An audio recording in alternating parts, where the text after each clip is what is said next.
खबरों में आगे बात करते हैं, जहां पर बीजेपी ने जारी किया है संकल्प पत्र 2, जहां पर अनुराग ठाकुर ने जारी किया है संकल्प पत्र और दिल्ली सरकार पर यहां पर किया है बड़ा हमला। आपदा ने शराब घोटाला यहां पर किया है। अनुराग ठाकुर की तरफ से कहा गया सरकार बनने पर सारे घोटालों की जांच कराएंगे, आम आदमी पार्टी के हर भ्रष्टाचार पर कार्रवाई करेंगे। वहीं आम आदमी पार्टी ने 5 साल में 5 छात्रों को छात्रवृत्ति दी है, इसका भी पूरे तरीके से यहां पर जांच होगी। शीश महल घोटाले पर चर्चा क्यों नहीं अभी तक, इसको लेकर भी अनुराग ठाकुर ने यहाँ पर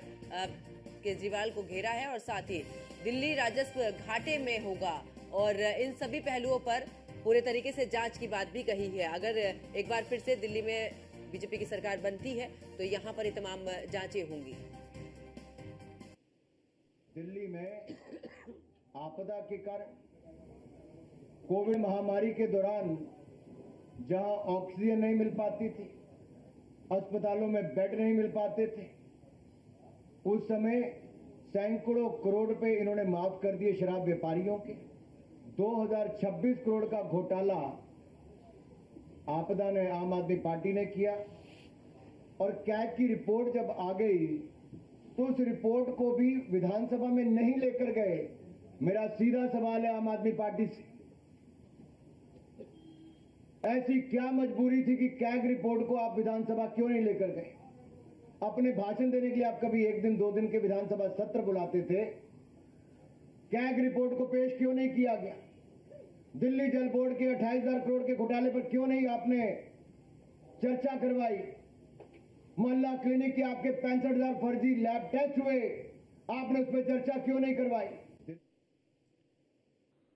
और ज्यादा जानकारी के लिए हमारे संवाददाता पीयूष तिवारी हमारे साथ में लगातार बने हुए हैं। पीयूष, बीजेपी ने अपना दूसरा संकल्प पत्र जारी किया है। अनुराग ठाकुर ने सीधे तौर पर यहां पर आम आदमी पार्टी को आड़े हाथ लिया और कहा कि चाहे शराब घोटाले से जुड़ा मामला हो या जो भी मामले रहे, हर एक पर जांच बैठा देंगे अगर हमारी सरकार बनती है तो।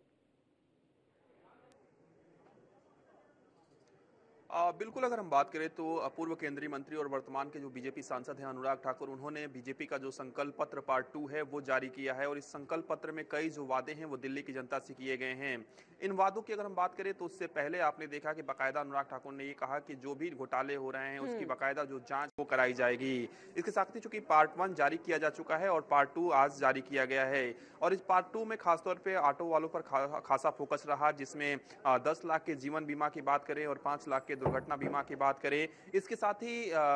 जो छात्रवृत्ति है उनके बच्चों को वो भी देने की जो घोषणा है या जो वादे हैं वो कहीं ना कहीं भारतीय जनता पार्टी की ओर से की गई। इसके साथ ही पूर्व केंद्रीय मंत्री वर्तमान के बीजेपी सांसद अनुराग ठाकुर ने यह भी कहा कि जो जरूरतमंद बच्चे हैं केजी से लेकर पीजी तक, उनको हम शिक्षा जो है वो मुफ्त में मुहैया कराएंगे। इसके साथ ही अगर हम बात करें तो मातृत्व लाभ के लिए जो मैटरनिटी लीव होता है उसको 6 महीने करने का जो वादा है वो भारतीय जनता पार्टी की ओर से किया गया है। इसके साथ ही ये भी कहा गया है कि हम एक एसआईटी का भी गठन करेंगे जो भ्रष्टाचार में जिस तरीके से जो आरोप लग रहे हैं आम आदमी पार्टी पर या फिर अन्य जो आरोप लग रहे हैं उस पर उसकी जो जांच है वो कहीं ना कहीं भारतीय जनता पार्टी की सरकार बनेगी तो कराई जाएगी। तो तमाम तरीके के जो वादे हैं वो कहीं ना कहीं जनता से किए गए हैं और सीधे तौर पे पूर्व केंद्रीय मंत्री और वर्तमान बीजेपी सांसद अनुराग ठाकुर का ये कहना है कि भारतीय जनता पार्टी जो भी वादे करती है वो वादे निभाती है। ऐसा नहीं है कि हम कुछ और कहते हैं और उसको हम वादे को निभाते नहीं हैं। हमने जो भी कहा है वो हमने करके दिखाया है। इसके साथ ही अगर हम बात करें तो चूंकि अभी ये भी जानकारी मिल रही है कि पार्ट 3 घोषणा पत्र यानी कि संकल्प पत्र जो है वो बीजेपी जारी कर सकती है जल्द ही और निश्चित रूप से तमाम जो पोस्टर बैनर है वो भी आप यहाँ पर देख सकती हैं किस तरीके से सच्चे वादे, संपूर्ण विकास, दिल्ली में भाजपा सरकार और जो अनुराग ठाकुर हैं उनकी तस्वीर यहाँ पर लगी हुई है। तो तमाम तरीके से चुनाव प्रचार किए जा रहे हैं, राजनीतिक पार्टियों की ओर से वादे भी किए जा रहे हैं और आज भारतीय जनता पार्टी ने संकल्प पत्र पार्ट 2 जो है वो अपना जारी कर दिया है और इसमें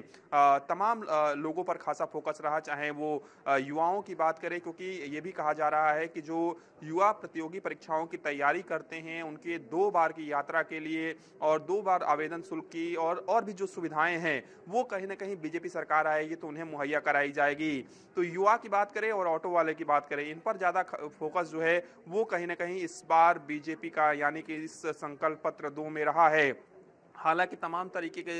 की जो बातें हैं, जो आरोप है, वो कहीं ना कहीं पूर्व केंद्रीय मंत्री अनुराग ठाकुर ने आम आदमी पार्टी पर जरूर लगाया है। तो निश्चित रूप से अब भारतीय जनता पार्टी की ओर से जो संकल्प पत्र 2 है वो जारी हो गया है और सबसे बड़ी बात है कि इस संकल्प पत्र 2 को लेकर जनता के बीच में भी जाना है। इसको लेकर भी रणनीति बन रही है कि किस तरीके से ऑटो वालों तक ये बात पहुंचाई जाए, किस तरीके से युवाओं तक ये बात पहुंचाई जाए, किस तरीके से महिलाओं तक ये बात पहुंचाई जाए कि ना सिर्फ ये घोषणाएं हो, ना सिर्फ ये वादे हो, बल्कि जिन लोगों के लिए ये वादे किए जा रहे हैं उन तक ये बात कैसे पहुंच पाए, इसको लेकर भी भारतीय जनता पार्टी जो है वो यानी कहीं कि ना कहीं पूरे रणनीति तरीके से हर वर्ग को फोकस यहाँ पर बीजेपी की तरफ से और सीधे तौर पर आड़े हाथ लिया है आम आदमी पार्टी को कि क्या कुछ कार्य किए हैं और जो कार्य आपने वादे किए थे, जो कार्य नहीं किए, भ्रष्टाचार में लिप्त, उन पर जांच भी होगी। बहुत बहुत शुक्रिया पीयूष तिवारी।